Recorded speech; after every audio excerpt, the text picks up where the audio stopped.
For the first time in our history, a president had not just lost an election, he tried to prevent the peaceful transfer of power as a violent mob reached the Capitol. But they failed. They failed.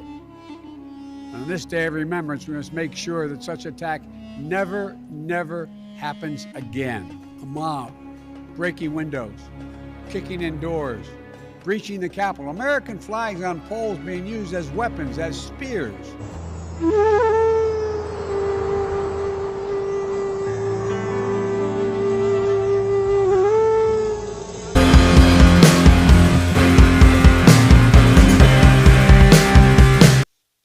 Fire extinguishers being thrown at the heads of police officers.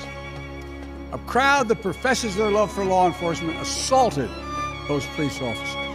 We didn't see a former president who had just rallied the mob to attack, sitting in the private dining room off the Oval Office in the White House, watching it all on television and doing nothing. The former president of the United States of America has created and spread a web of lies about the 2020 election.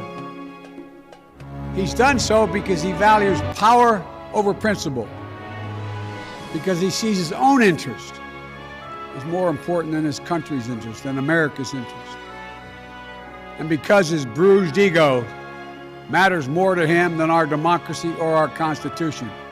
He can't accept he lost.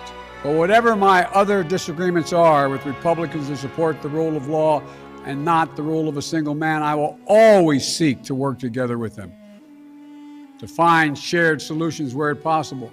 What kind of nation are we going to be?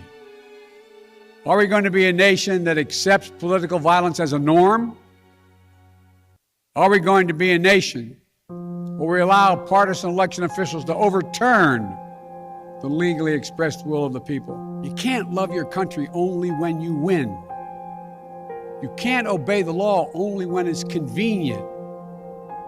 You can't be patriotic when you embrace and enable lies. Those who stormed this Capitol, and those who instigated and incited, and those who called on them to do so, held a dagger at the throat of America. We're living at an inflection point in history, both at home and abroad. We're engaged anew in a struggle between democracy and autocracy, between the aspirations of the many and the greed of the few.